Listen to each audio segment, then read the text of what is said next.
Twini Jwngjalno tamo sekamnani nahar muti tui betani joto tangparon tui nakoma koksa thangkajaka Agartalani Pur Nigam Koklamo khotolo Pandau thangi manjaka Mayor Deepak Majumdar Deputy Mayor Monica Das Dotto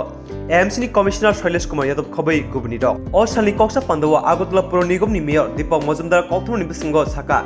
Twini Jwngjalno tamono haste haponi tui bedek te Agartala Pur Nigam ni kathajak chaitok mungbai Nangkuma koksa panda sungajaka o koksa panda ni bisingte juta jengdal tomorokno supungani koksa jaka abroni bisingongka Agartala Pur Nigam ni kai bridges ni thairogo Twini Jwngjalno tamoni a thairogo kahamke Twini sepsap phari manani Agartala dolini kabangkok thairogo permission derawai tuimani anggi tamoni koksel chamu kasmani te tui kagrak mani anggi tomorokno tuibo Jwngjal koksel chamu kasmani amhai kai bachi thairogo permission asuk jaknai abhai tangbatan tui dak dotro bahke baitang khanai abna harina tui bedekni tangphanan tui Agartala Pur Nigam koksaba achukani shaikhanar kamiyo ওয়ার্ডে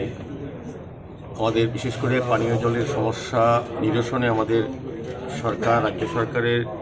জল board এবং আগরতলা পৌর নিগম কর্পোরেশনের দুই তরফ থেকে মিলে কিছুটা সিদ্ধান্ত আগেও আমরা মিটিংয়ে সভায় আলোচনা হয়েছিল যে যে ওয়ার্ডগুলিতে পানীয় জলের সমস্যা আছে সেগুলি নিরসনের ক্ষেত্রে আমরা কিছু পদক্ষেপ নিয়েছিলাম আজকে এটা বিস্তারিত আলোচনা হবে গত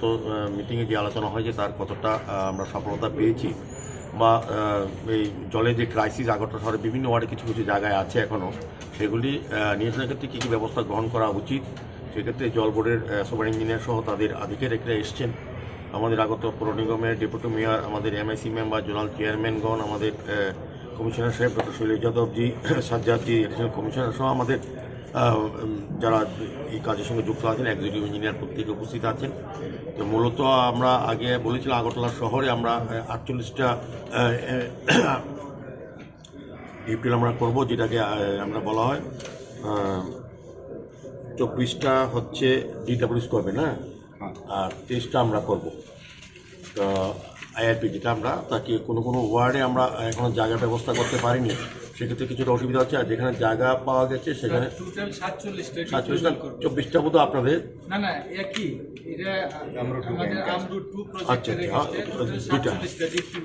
আচ্ছা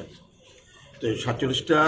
যে জায়গাগুলি আমরা অনেক জায়গাতে জায়গা পাওয়া যায়নি কিছু জায়গা পাওয়া গেছে কিছু কাজ শুরু হয়েছে বাকিগুলি কেন হয়নি আজকে স্ট্যাটাসটা জানানো হবে যে কী পজিশন আছে এবং 50টা বোধ আমাদের সমাবেশ হবে না নেক্সট প্রপোজালে 50টার একটা প্রপোজাল এডিবি ফান্ডিং এর জন্য এডিবি থেকে 50টা আর করে ঠিক আছে আমাদের আরও 50টা আমরা সাপোর্ট পাম্প আমরা বসাবো যেখানে যেটা ক্রাইসিস আছে জলের সেই চেষ্টা করবো সার্বিকভাবে ত্রিপুরা জল বোর্ড ডিডাব্লিউএস এবং আমাদের আগরতলা পৌর নিগম মিলে আমরা এই কাজগুলি করছি আমাদের মেনলি কিছু কিছু সমস্যা আছে আলোচনা হবে অনেকের কিছু কিছু অভিযোগ আছে যে লাইনগুলিতে জল এখন ডিস্ট্রিবিউট করা হচ্ছে কেন তারা পর্যাপ্ত পরিমাণে জল পায় না কোথাও এরকম অভিযোগ আছে পাশাপাশি কিছু কিছু ক্ষেত্রে জলের একদমই ক্রাইসিস আছে সেগুলি কীভাবে নিরসন করা যায় আজকের মূলত এই কারণে আলোচনা সভা রাখা হয়েছে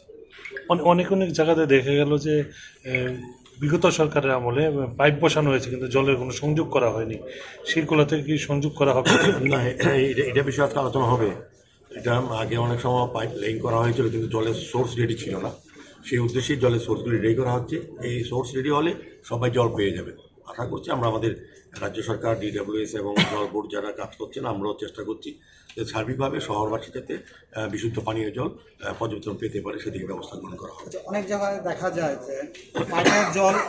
জল আসছে কিন্তু ট্যাপগুলো নষ্ট হয়ে আছে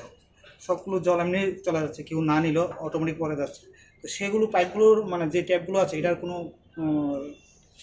ভালো করে কোনো ব্যবস্থা আছে অ্যাকচুয়ালি আগরতলা শহরের এটা একটা মানে দুর্ভাগ্য বলবো আমরা যত কাজ করি বেশিরভাগই চুরি হয়ে যায় অনেক ক্ষেত্রে এই ক্ষেত্রে পাবলিকেরও যাদের জন্য দেওয়া যারা দাবি করেন যেখানে আমাদের ড্রাইভিং পয়েন্ট দিতে হবে ট্যাপ দিতে হবে অ্যাকচুয়ালি ওই এলাকার লোকের একটু দেখা উচিত আমাদের দপ্তর বা সরকারের পক্ষ থেকে যারা এই কাজটা করেন তারা তো নিয়মিত একটা লক্ষ্য রাখেন কিন্তু প্রতিদিন প্রতি মুহূর্তে এটা লক্ষ্য রাখা সম্ভব হয় না ডিপার্টমেন্টের পক্ষে যারা এরকম লাগেন তবে আমি বলবো যে আমরা চেষ্টা করছি যে এটা কোনোভাবে বন্ধ করা যায় কিনা পাশাপাশি এলাকার জনগণের একটু সক্রিয় ভূমিকা নিতে হবে